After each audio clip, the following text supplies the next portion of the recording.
Hello, everybody, and welcome to Ground Zero Growth. I'm your host, Sam Sapp, owner of BlockBod, and I'm joined today with Allison Mott with AMCPA. How are you doing Hello. today, Allison? I am well. Thanks for asking. Good, good, good, good. I wanted to shout out as well. Part of the reason I'm doing this podcast is because our mutual friend Kevin Kwok at J29 said I'd be a good podcast host. So I want to give a shout out to them at J29. He's pretty awesome, isn't he? He is. He is. He's got a really good team over there too. So very lucky to have them to partner with.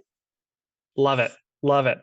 So, Allison, we talked a little bit before this. Kind of tell me a little bit about yourself and your business, how big your team is, and Yeah. what some of the people are you serve.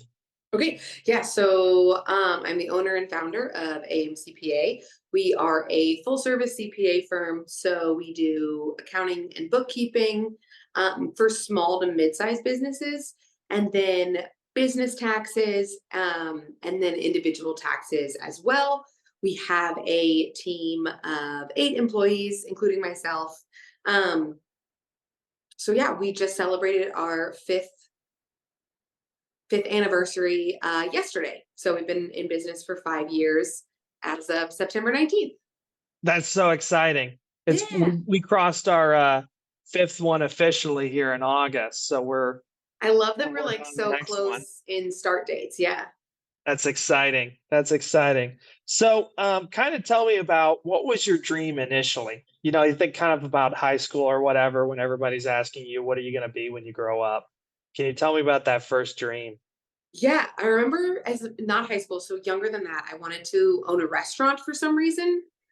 I had like very detailed ideas of like this like kind of quirky, fun restaurant that I wanted to own. Um, in high school, I will say I had less of an idea. I genuinely did not have like a dream of like I knew I wanted to go to college. I'm definitely like a book smart kind of person, but I did not know I'd never taken an accounting class, so that had never crossed my mind as a path. So I can't really say that like in high school I was like, yes, I'm going to do this. My first major I declared public relations, and I took an class second semester of freshman year, and it just like clicked. Like my brain was so happy in that class, and I remember just doing exceptionally well. When I was like, okay, this might be the material for me.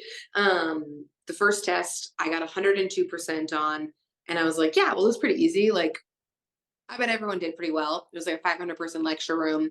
And when she came in to present the test and kind of go over it with us the next day, the average was a 60. And so it kind of was that I was like, oh, maybe this isn't something that everyone gets. Like, but this makes perfect sense with my brain. So after that class, yeah, I decided to declare accounting as a major. So I really didn't know. One of the reasons that I picked it is because I was 18, right? Which feels very daunting at 18 to figure out what you want to do, where you want to live. Like you, I just had no real idea of what that looks like, but I was really good at accounting. And I knew that every business would need an accountant, and I could live in any city and be an accountant. So it felt very like flexible in that way, but also very stable in the fact that everyone needs an accountant. So it just kind of checked a lot of boxes for me. But yeah, I did not at that point think like, yes, I'm going to open my own firm. That was never on my list. So, are you from Kansas City originally then? Yes. Yeah. I Okay, was raised in Lee Summit, so Lee Summit High School. fantastic. Okay, cool. I was just curious because you said you could do it from anywhere, which you can, had a moment of realization of. Yeah, well, I had gone to freshman year, I went to Oklahoma State. So, and I was like at that point that I was like, well, I transferred from Oklahoma State to Kansas State sophomore year, and that's where I got my undergrad and my master's from. So I was in that moment of like, I thought I was going to like Oklahoma more than I did. It just really wasn't a fit for me. So I was in the place of like, am I transferring? Am I staying? So at that moment, I was like, yeah, but no matter where I end up or where I may want to end up, maybe I want to end up on a coast, that career path would work there. Where a lot of, some ag stuff might just be Midwest based that you wouldn't be able to take that skill set elsewhere. Right, right. So explain to me then, what was your kind of transition from college degree into your first kind of job, and how did Yeah, that look? And then it's interesting too to discover, have you taken like a personality test? Oh, I'm sure you've probably taken a couple, but if yeah. you taken one that in your mind kind of described, this is why I'm wired for accounting. It's obvious. I don't feel like I've ever taken like a personality test that told me, yeah, this is why you're an accountant. But it does kind of like click to why I'm a business owner and those kind of things. I think the Enneagram test is my most like one that I feel the most pulled to. So I'm a Enneagram 8, which is a challenger, wing 7, which is an enthusiast, right? So I like challenges and goals and I'm enthusiastic about it. So, which kind of perfectly meets like being a business owner and wanting to grow the business and always pushing forward and having a lot of goals on my plate at all times. Um, or like running half marathons, like all the things that I do kind of line up to needing goals and things to kind of keep me on track so I don't get complacent. Um, but yeah, so I stayed for my master's at K State because to get the CPA, you need to either dual major or have a master's. So it's 150 credit hours.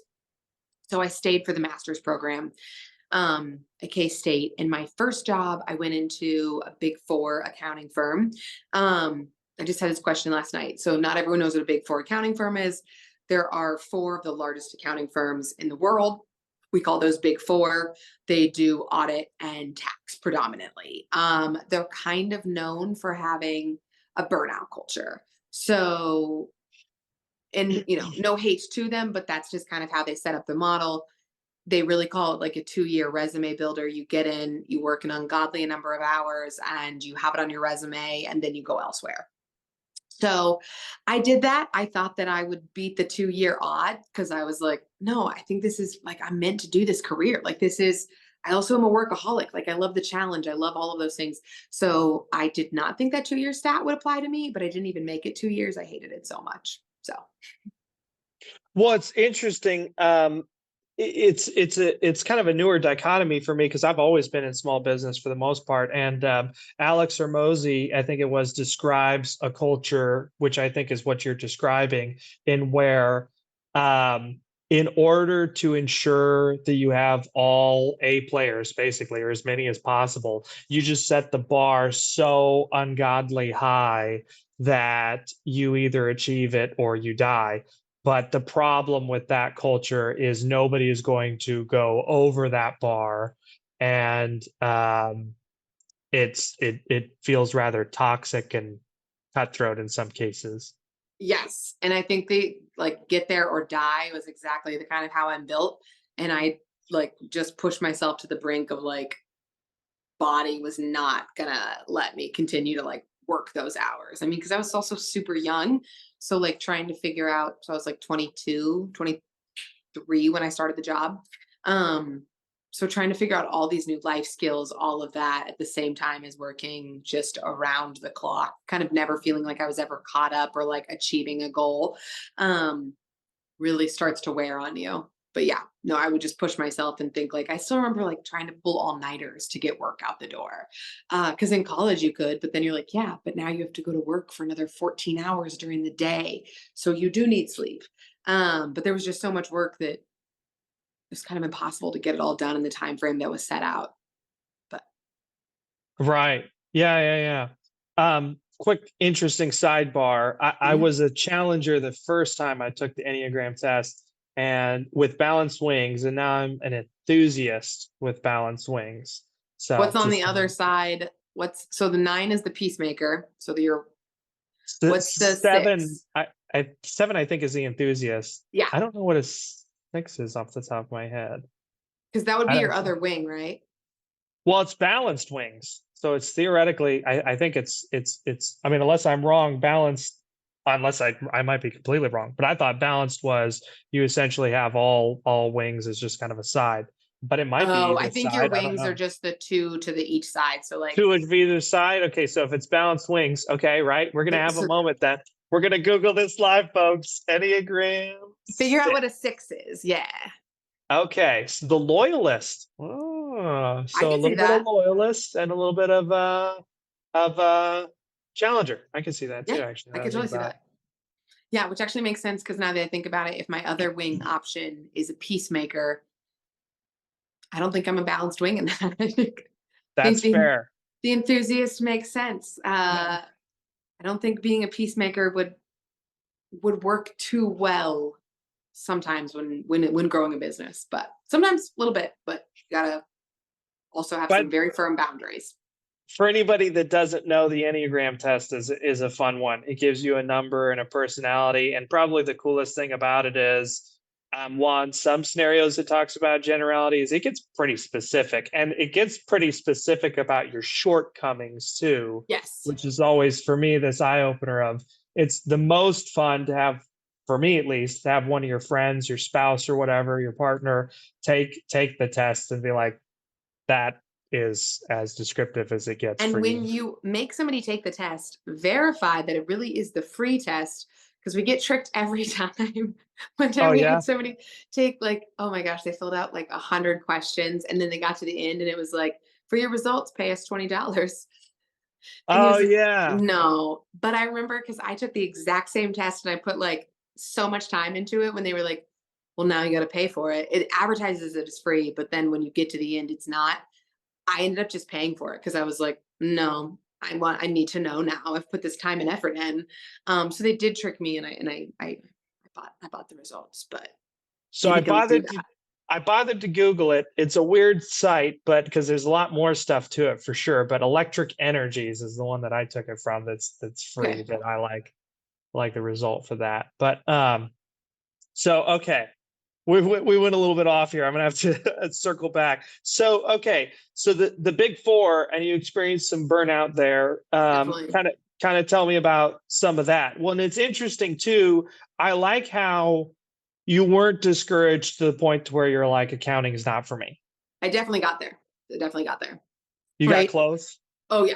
Cause when I ended up leaving, I was like, this isn't the path. Like, this isn't it. I don't like the work. I don't like the culture. Like, there was just nothing that I really felt like me. And I'd always known, right? Like I don't have always been told that in college, everything always kind of stood out in accounting classes that I didn't feel like I had the stereotypical accountant personality. So then that experience really like drove reinforced that I was not meant to be an accountant. Because when I left there, I left without another job because I was just like was miserable and I couldn't find time to interview anywhere. And I was like, I got to go back to the drawing board. Maybe I'm in the wrong career path. Like, I need to kind of figure this out. Um, and I thought I was going to go back to school for something. And then I ended up applying at a nonprofit and ended up then I like refound my love of accounting because I was in a culture that was just better for my personality and lifestyle. But yet I still got to use accounting and it was much more like financial statement, the stuff that I had learned in school because nonprofit is very similar to a small business, right? It's one entity running. So you're looking at accounts receivable and grants receivable and all of that as opposed to this like huge mega corp working on other mega corps that it never really clicked in my brain because it wasn't anything that we were taught in school. I also, to be fair, I also went into a subset. I wasn't in auditor tax. I was in advisory and we did more IT based stuff.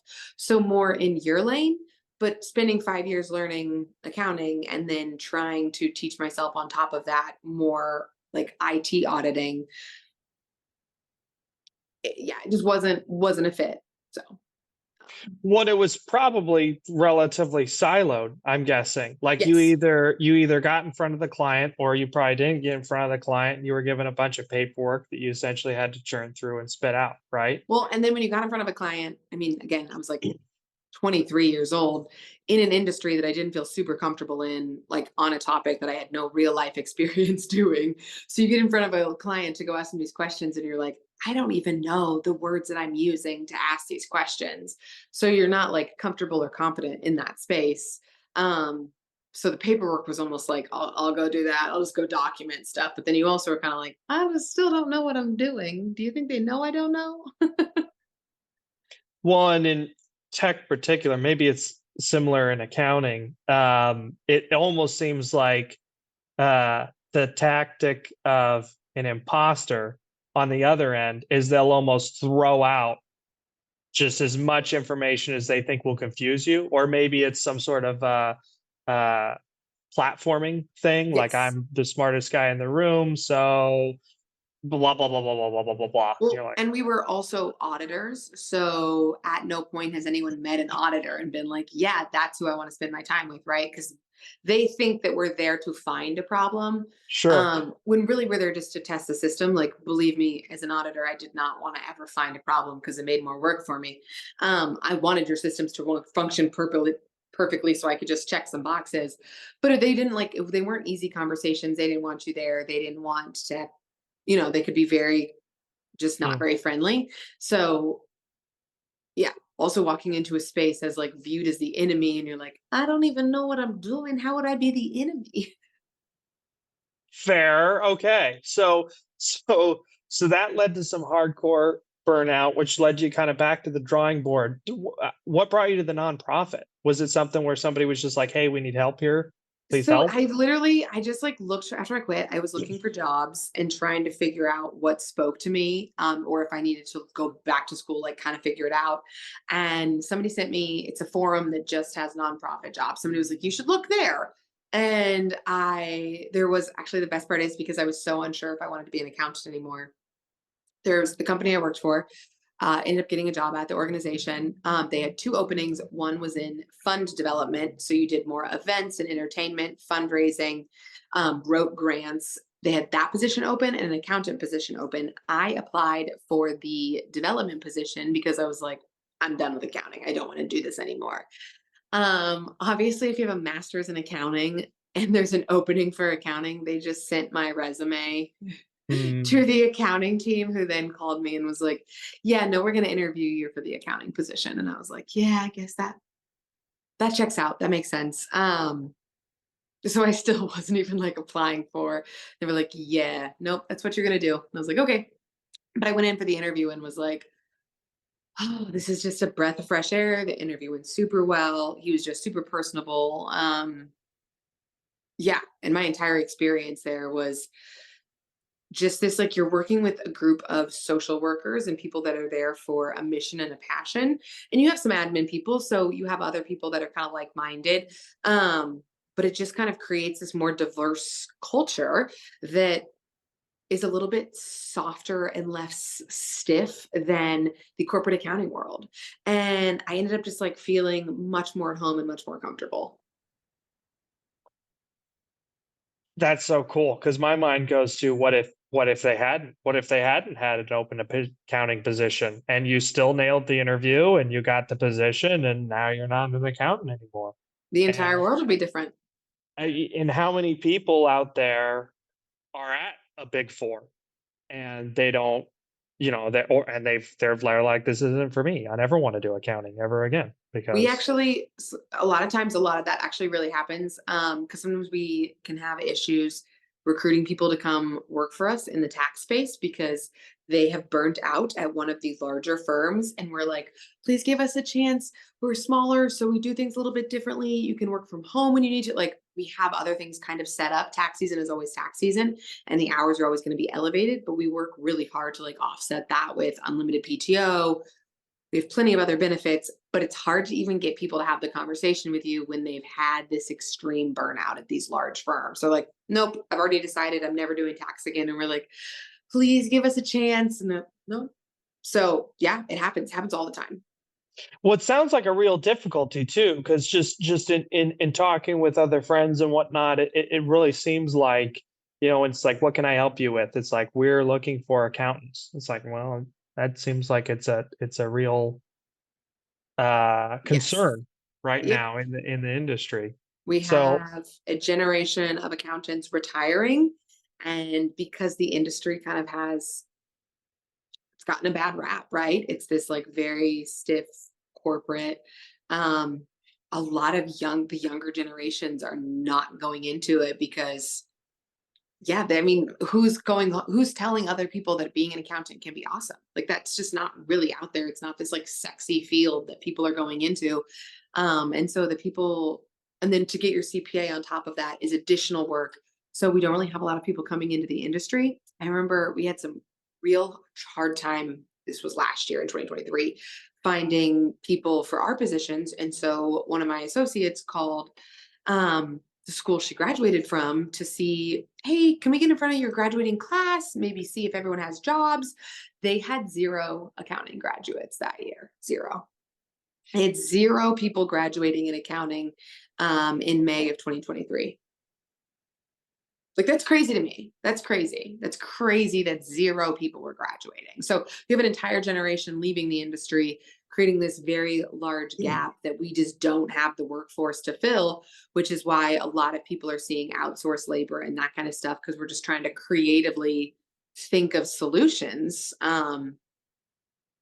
Yeah, it's wild. Well, and it's also fascinating to me because I feel like if there were two industries that are kind of like a no-brainer from a like if there's anything a business owner should anyone a business owner should trust relatively closely, it seems to be your attorney and your accountant. Seem to be Yep. kind of the two sort of like I don't think they're negotiables anymore. And having the right one that you can trust is going to be, in my opinion, what lays the foundation. Yeah. Um,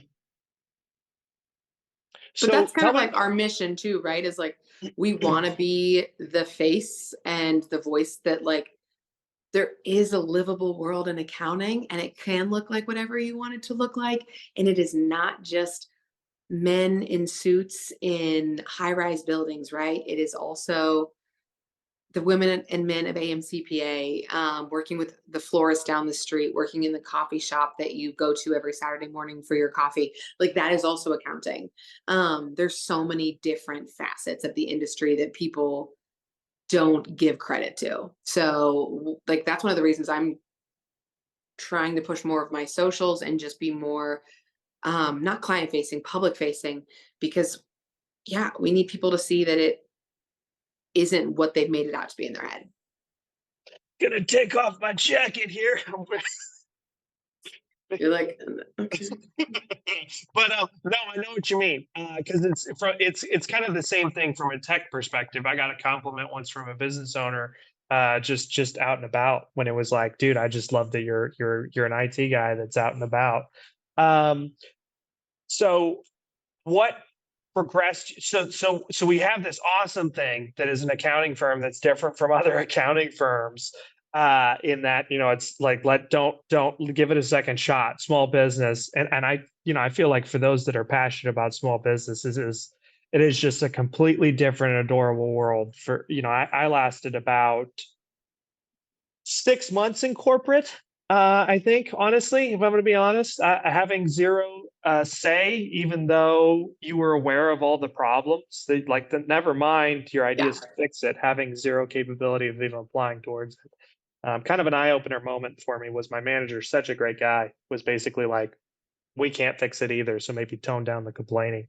I was like, oh, that's fair. And he was super. He was the nicest guy you'd ever work for. Your Yeah. typical kind of lead first. But when he said that, it was like, oh, he's gotcha. The machine is just bigger than any one person for the most part. Yeah. So, um, I was like, what I was think, your sorry, go ahead. sorry? What was your progression into starting this? What was kind Yes. of that final? So you're at the nonprofit, and what So, was there some sort of ousting moment there, and what was the catalyst into I want to do this? yeah, so that was the first nonprofit I worked at. I got the opportunity to leave there to go be the controller of another nonprofit.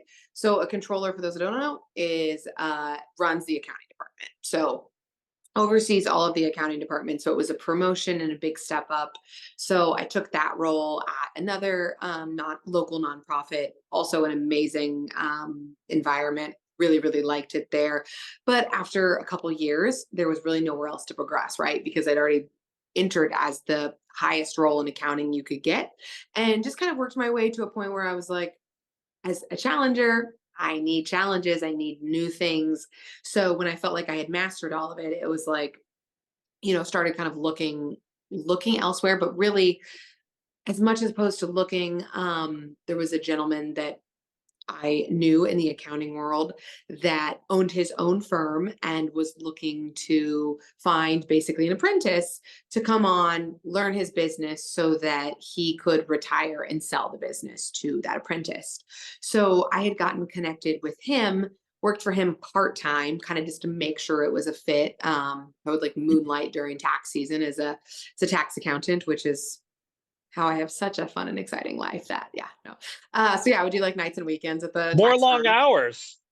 Really long hours, but workaholic challenger, it's a perfect match for me. So we realized it was a fit. We were like, I think this is something really good here. I think that we're a good match. I think that I have the client skills that he's looking for. So I quit my other job, went to work for him full time. Within a couple weeks after going full time with him, I realized that it was not what we thought it was going to be. It was not the match that we thought. I did spend about a year there trying to like salvage, right? I was like still very set Right, on this right. goal of like, this is going to work. You quit this job that you really did love for this. Like, this is going to work out. Your dream is to own a business. Cause that I kept like, I would say that that dream got born probably when I was at the first nonprofit. I was like, I think that one day I would really like to own my own thing, kind of create my own environment. Like that would be really cool.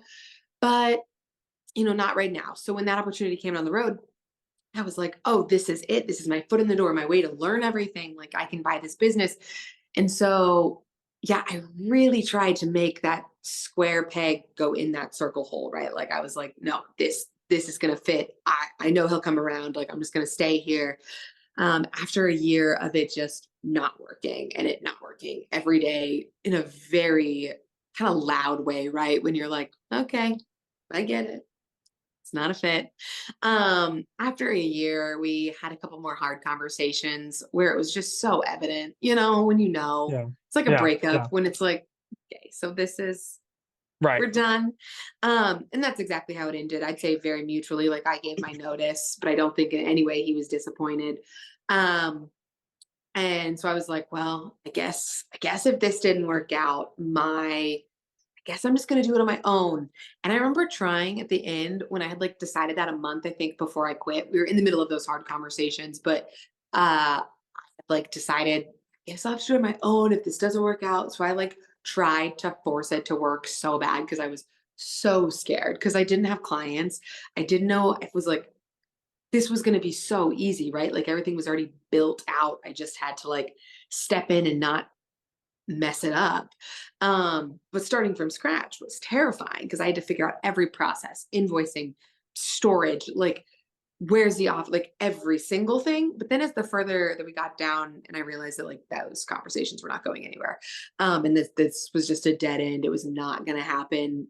I started getting really excited about being able to build it from scratch because I was like, okay, well, you also could have bought this business that and no hate when I say this, is outdated though, right? His Right. processes were 30 years old. And so I would have bought a business and then needed to update all of those processes to Match. Yeah. make them Yeah. Yeah. modern. And and I would have inherited all of the issues as well. And I was like, okay, well, you're pretty smart and creative. You could probably figure this out. And I think that's what's one of the things that has made us so successful and easy to able to grow so quickly is because we truly design the process for where we are now and we meet multiple times a year. And if something's outdated and not working, then we redo the process. We're like, okay, it's a pain point. How do we fix it? As opposed to just saying like, well, this is what's always worked. So we're going to keep doing it because I've had to do that from the scratch. So it's some of those things that you're forced into end up being your biggest superpower. I don't know. Maybe that's just what I tell myself to feel better about it. Well, I think there's a lot in there that echoes with me, but like so like sales. I'm a natural born salesperson, and I am not. there was a boss at one point that kind of recognized that in my personality test. They tried to make that transition, which I think would have been one of the best decisions that would have happened. But because I was so used to tech And they didn't want to lose me, and I didn't want to. I mean, it's like sales is this unknown, and tech is this known that I enjoy greatly. Um, but that's what I want to channel into that though, because so a couple things. Now you got to do sales, which I didn't. I was partnered with the person specifically because I didn't want to do sales, kind of a similar sort of thing. Now we're forced to start over and we're forced to figure out sales, which doesn't matter if I'm a natural born salesman or not. I have zero experience.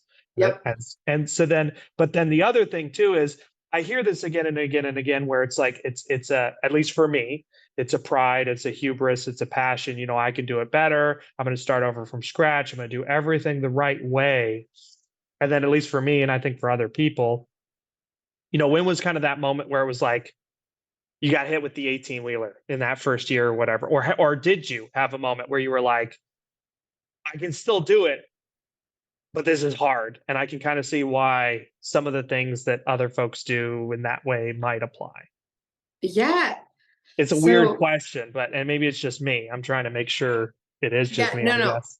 I think there's a couple things because one, sales, what I like to say is that I do soft sales. Because I'm not a natural born salesperson. I also think that I can't convince you that accounting has value. I don't think I can psychologically convince anyone that it has value. They have to know that and they have to want to work with us. Because even once, let's say you make the sale and they're still not sold, you did a hard sell and they're like, great. Well, we still need documents from you every month. We need your cooperation to get some of that job done. So if you don't see the value in it, we're probably not going to be a great match. So I do this very soft sell. We're like, here's what we provide, here's our pricing, here's our process, here's why we think that it's better than the maybe the last firm you worked with. Here's where we always hear pain points from other firms. Here's what we do differently that addresses those things. But I very much leave it in their hands. When they're ready to come over, we're happy to have them. And I'm sure if you talk to a salesperson who has the background in that, would be like, no, that's not how you close. And I'm like, well, I have a pretty good conversion rate, so it works for us. Yeah, I never do like high pressure sales tactics. I'm like, yeah, we're here. Which I'm sure I would kill like a salesperson. I would drive them insane. But that's how we started. But And that's what you're works. also the owner. I know I've had maybe a time or two where, you know, maybe somebody comes over, like you said, what that, you know, you sold them or whatever, they thought it was going to be great, and then it's not, and Yep. then they leave. So a part of the value, I think the superpower to your point exactly is we don't want people that are going to leave a couple months later because that's no good for anybody. Yeah, we Uh, spend all this time bringing somebody on and then they're there for a month. Like we want long-term clients because by the time the time you invest up front, you spread it out over the course of the engagement. Like if not, you're just putting a lot of time in to lose a client immediately. So yeah, I feel like the soft sell works for that point too, because they have to have that motivation on their end and want to work with you. So if you hard sell them into it, it it's no, probably going to be yeah. that exact, like they're going to leave really quickly. Um, and then the 18 wheeler. So as you know, uh, the starting a business in 2019, the first tax season was COVID. So immediately, I don't know the last time they ever extended it, like just nationwide extended a tax season. My first solo tax season was extended for how many months? Till July. So from April to July filing date, which is unheard of. The first year they passed 4 large tax bills to address COVID. The last time before that that a large tax bill had been passed, well, Tax and Jobs Act of 2018, but before that it was like 83 or something. Like that's how long in between it takes usually to get tax code out in like a big chunk. And 2020, they were pumping it out. Like it was ever changing. A lot of it really, I think, was a catalyst to a lot of the older generation checking out and saying, I was going to retire in 10 years. I'm done now. Because it just changed the industry so dramatically.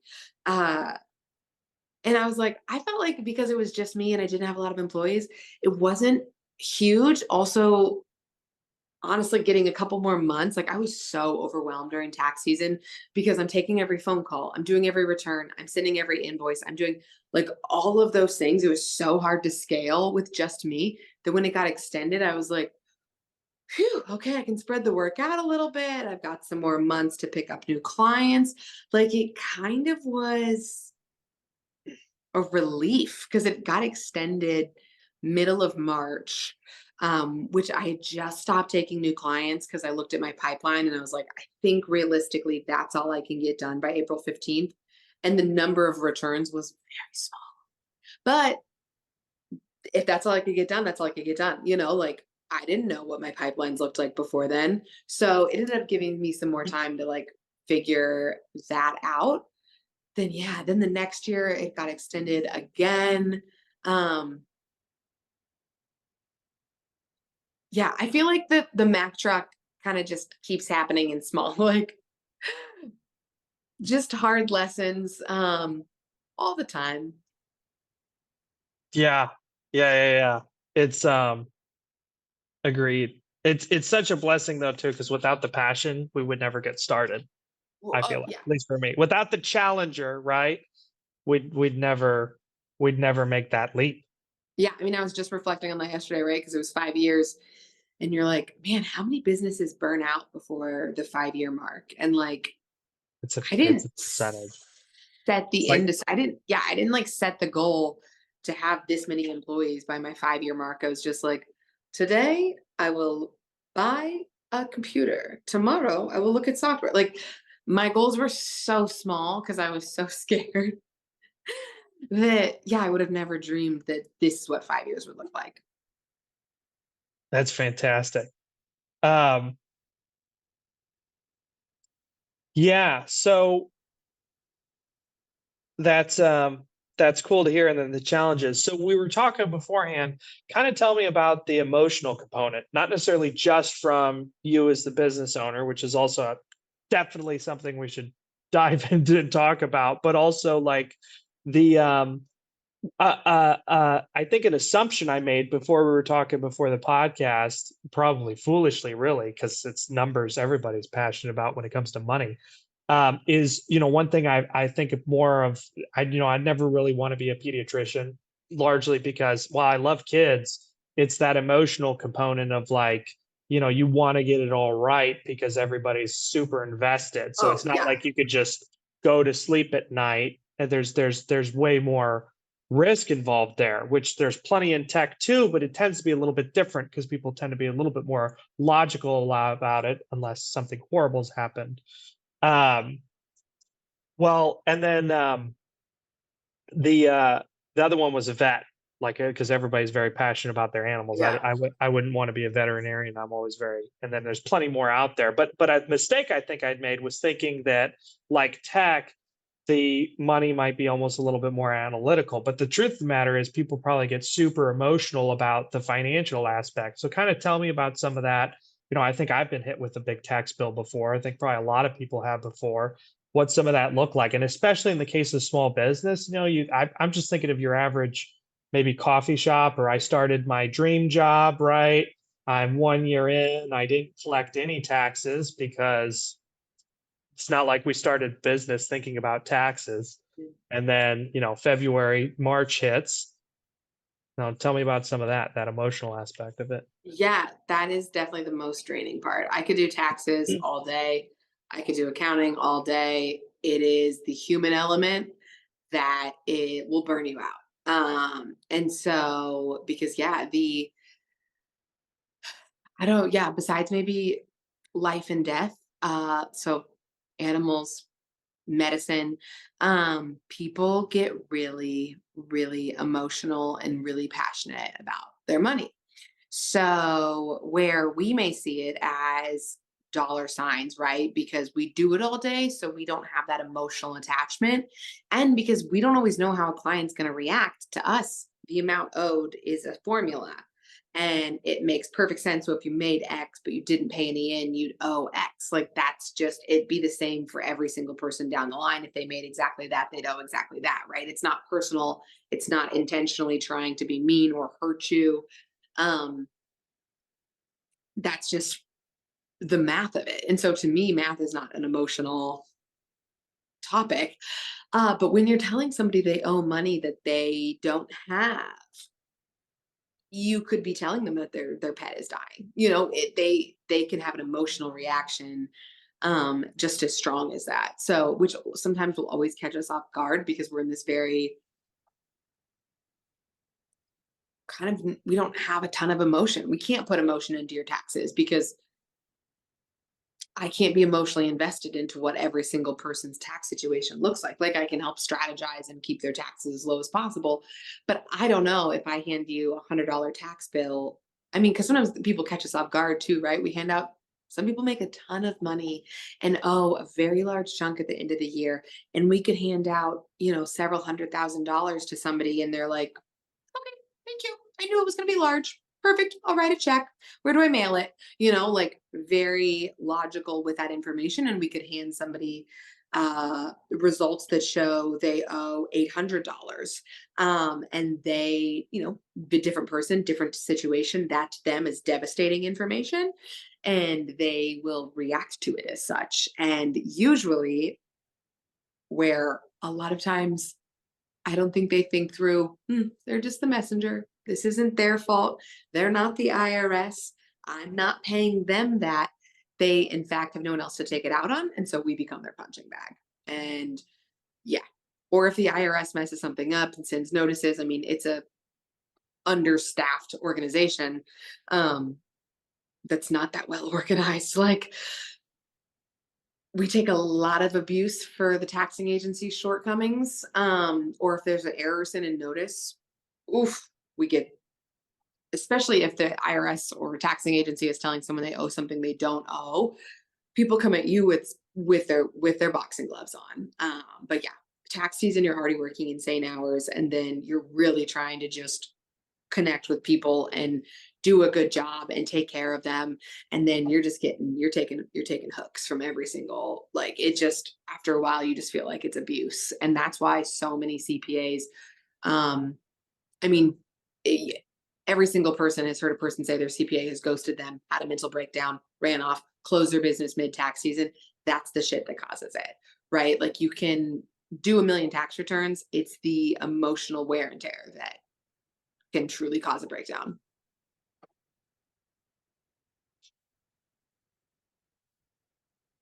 Got it. Yeah. So interesting. That's interesting. And you probably didn't see that as, did you have a lot of that at the Big Four, or was No, it that no, one because was I never purely really had like the performance? same client exposure. Like, I wasn't doing tax, so we weren't telling them what they owed. I was just the one doing like the auditing of their IT systems. And same with a nonprofit. Nonprofits don't have tax. So I was yeah, doing financial statements, getting grant funding. Like, there really wasn't the same almost like news delivery. Um and where I was prior to starting my own firm, um, there was another person that handed the returns out and went over it with them. So while I could hear those conversations and sometimes them get heated, I never was the one actually delivering those messages. So what a huge learning curve. And still is a learning curve. Still is a learning curve every day. What are some of the things you've learned? Can you kind of tell me about some of the like, I don't know, I'm a huge fan of psychiatry books to some end. It's just a small side passion. What are some of the things you've learned with regards to like like, do you lead with a joke like ha and then tell them it's four times what it actually is, or is there some ways you've learned to kind of like deliver that in a way that's like, or No, I would say I do keep a lot of meetings light, and I think that one of my superpowers is also humor. I'm very like a very quick wit. So when it is not about what is owed, I do try to create that like relationship through humor. Um, when they're meeting me before I do their taxes, right? But when you're going over their results, I do try to stay. I don't really make any jokes just because I don't know how they would react to that. Um, I try to take all emotion out of it, and it is just a fact that I am giving them, right? I can't be like, "I'm so sorry. This sucks." It's just, this is the result of your tax situation. I did not create this situation. So I'm not going to take responsibility for it either, right? It's not like, oh, I'm sorry that I calculated, because really, with pretty small margin of error, if you went to the next CPA during tax season, right, when everything's said and done, you're going to get the same result at every single place. Your potential to strategize is during the year, which, when people don't work with us on tax planning strategies and then owe tax, it's also, again, we offer a service to help. I don't bring that up in Mm. the meeting. That's not at all what I say. No, I just try to be as keep the emotion out of it as much as possible, so that I'm not adding fuel to a fire that could possibly already be there. And then empathize with them, right? If they're upset about it, just validate that that is overwhelming, that that can be a scary situation to be in, and that every taxing agency offers payment plans, and just kind of try to make sure they're aware of options, and that if they bury their head in the sand and choose not to pay it or set up a payment plan, it's just going to get worse. Like, that's definitely not the option you want to go with. I understand if you can't pay it all today. You're not paying it to me, so this isn't like I don't need to figure this out with you, but here's how you do have some options on paying this. But really just trying to like not add my own emotion to it, but empathizing, if they're overwhelmed or upset about it. One, I know what you mean. There's like I've got two friends that one of them is like he'll support me kind of no matter what, and I go to him to like there's a great shoulder to cry on, and then another one is like this is how it is, and I go to him when it's like sometimes that's what you need to hear. So Yep. to your point, it's which you don't know necessarily which one is going to be the most responsive for the person. So I could Yeah. see as to where you'd almost have that that sort of uh, angle to it. It's kind of funny. I just complete sidebar, but I think it's interesting. Sigmund Freud. Part of the reason we have that whole notion of therapy being like laying down, staring up at the ceiling with the person scratching on notes is because Sigmund Freud uh, believed that, if I'm getting this right, I'm not hugely, but he believed that even his facial reactions might project his opinion onto somebody else who's describing what they're going through in life. So And he that wanted, makes yeah, perfect sense. And as a person who's very animated, I have to be very careful, because while my mouth may be closed, I may tell you exactly what I'm thinking just by my face. So yes, I also, especially if I'm on Zoom and can see my own reflection while like having a meeting, I'm like, yes, and I will be very, mm-hmm, mm-hmm. Just like stare at myself and be like, don't act weird. Don't act weird, Allison. I know, I know what you mean. Um, so it's interesting. So our motto, what kind of a motto we have at Lockbot is taken straight from Isaac Newton. If we've seen further, it's by standing on the shoulders of giants. Who's kind of been a giant in your life? Somebody that and if you want, you can maybe even pick a couple. Somebody that you've looked up to, aspired to be, and somebody that's really kind of helped you through some of those 18-wheeler truck moments where you've been. Yeah.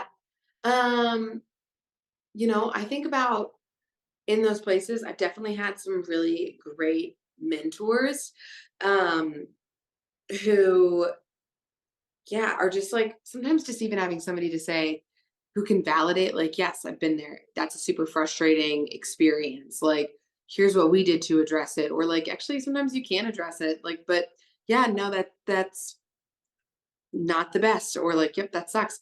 There's also been a lot of a couple clients in particular that I've gotten connected to that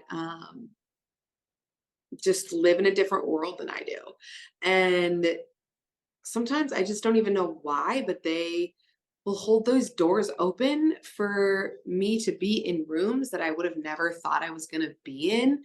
And you're like just forever grateful for them seeing the value and determination in you and allowing you in those spaces. Um, because yeah, sometimes it's who you know and not like what you know. I truly believe that. I think you need to build back it up as well. But man, knowing the right people and having the right people have your back can just be not only like comforting from a fact of like, ooh, I have somebody I could call if something were to go south, or like if I have an issue with this, I know some people that are connected in this industry or this way. Um, but then even just the people that you meet from there, are just like life changing. Like I recently joined our offices in the Crossroads, and I recently joined the Crossroads Community Association as their treasurer. And one of the reasons is because I was just wanted to be more involved and connected in the community that we benefit from being a part of, right? There's a huge aspect. We moved to the Crossroads specifically because it was very small business oriented. It's very local. It's very much in the arts district, which we have a lot of clients in that space.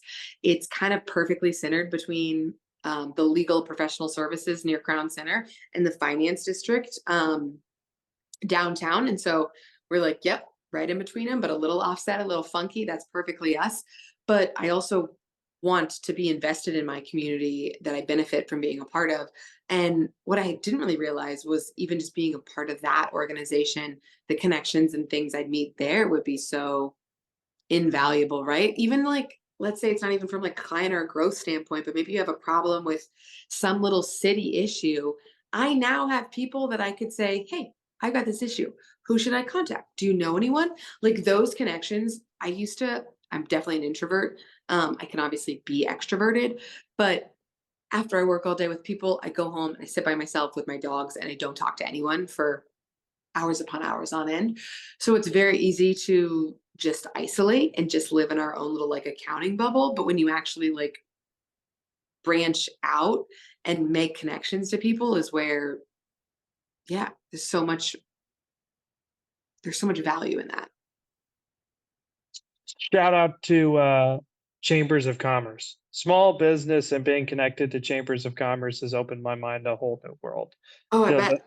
the notion that grassroots I can meet the local state house Oh, representative yeah. or sheriff or these individuals and have a vote that's going to definitely matter in and then have a situation where they can text or email or call me and say, hey, I'm looking at a tech bill, how would this affect you? It's like, whoa. uh Great question. So glad I can have some input on this. Yeah. So I wrote down, I wanted to ask you about, you brought up a good notion about being in the room and kind of having a moment of it in the room with some of these people. Are you familiar with imposter syndrome? Yes. Yes. How have you dealt with, and for anybody that isn't, imposter syndrome is that out of the body experience where you're like, for me, how it manifests is a small voice in my head that says, who are you? Why are you here? You don't deserve to be here. Run. How have you dealt with that? I think I just have to, yeah, it's been something I've dealt with my entire career, right? Like, especially, I think women experience it a lot as well, right? We're just like, I don't know, I've talked to some men and they're like, no, I know that I belong there. You're like, oh, okay, fantastic. But there's also some women that would probably say that as well. But yeah, I think I've had that my entire life, right? Because like people have told me that I don't have the typical accounting personality. So when you're in accounting space, you're like, I don't belong here. How'd I get here? But yes, especially in these places with people that have way more power and influence than I currently do. Um, you can very much easily discount yourself or just feel lucky to be in the room and not be boisterous or state your opinion. But the reason that I'm in that room is because of what I brought to the table somewhere, right? And I didn't just get a lucky golden ticket, right? Nobody just handed me a pass there. I did something. I earned this in some way. I impressed someone along the way. Somebody saw the grit that I had and said, yeah, you should come along. So it's just from like hyping myself up and reminding myself that I earned that spot, right? And I wake up every day wanting to earn that spot. And and yeah, some of these people that maybe already had that spot or were born into that spot. I also remind myself that because I had to work to get there, that I'm never going to lose pace at that rate and I'm always going to work that hard. And so I think that I value it more because I had to earn it. I had to get there, right? I didn't just get handed it, or my dad didn't say, "Hey, I have this already," like I worked my way into that spot and maybe I thought I'd never be there. So yeah, I think it's just giving myself credit and being able to take a second and say like, "No, you earned this. Nobody opened that door for you and you didn't crawl in through the window. Somebody saw what you brought to the table and said you should join us here." Yeah. Yeah. Um, so as we start to close here, I'll kind of let you have closing remarks. I know some podcasters have great questions here, but the truth of the matter is, I just like to give you the last few moments. What's kind of something you'd like to leave folks, impart in folks, people that haven't started that journey yet or are Yeah. partway through the journey, making that march towards their dream? Um, reflecting, I think how do I eloquently say it? No, okay. So I think that it's really easy to look at people that have made it or that you look up to or that inspire you and think that it was easy for them, that they didn't go through the struggles that you went through, that they don't feel that same imposter syndrome, that there weren't a million times that they thought they weren't going to make it, that they couldn't do it, that they didn't go home and cry at night, that they didn't mess up really big and think that they were going to lose everything, that there wasn't these like pivotal moments of like, but the truth is all of us and everyone who's ahead of me and down the road or wherever it is, whoever you look up to, they were there, they've been there, they could currently be there, they could all of those struggles, it's not only you going through them, right? Like it's universal. You just have to keep going. You have to want it enough to wake up tomorrow and do the same thing over. Sometimes it feels like you're getting punched over and over and over again, and you just have to be okay with the punches. Um, but no one has a book on it. Nobody knows everything. Nobody, it's like when you're younger and you think your parents have it all figured out and then you become an adult and they're like, "No, we made it up every day." Every single person that you look up to is doing that. They're making it up every day. They have struggled. They have failed time and time and time again, and that's what makes their successes better. So, if you think you're alone in those failures, you're not, and you just have to keep pushing through. That's so cool. Thank you so much, Allison. Thank you for Yeah, joining. happy to be here. Thanks for All right, having me on. everybody. God bless y'all.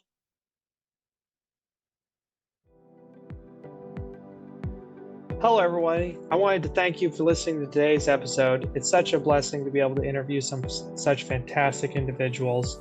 If you're interested in listening to more, we look to post every Thursday at 10 a.m. You can find us on YouTube, Amazon Music, Spotify, and Apple Podcasts. Thanks so much. Have a blessed day.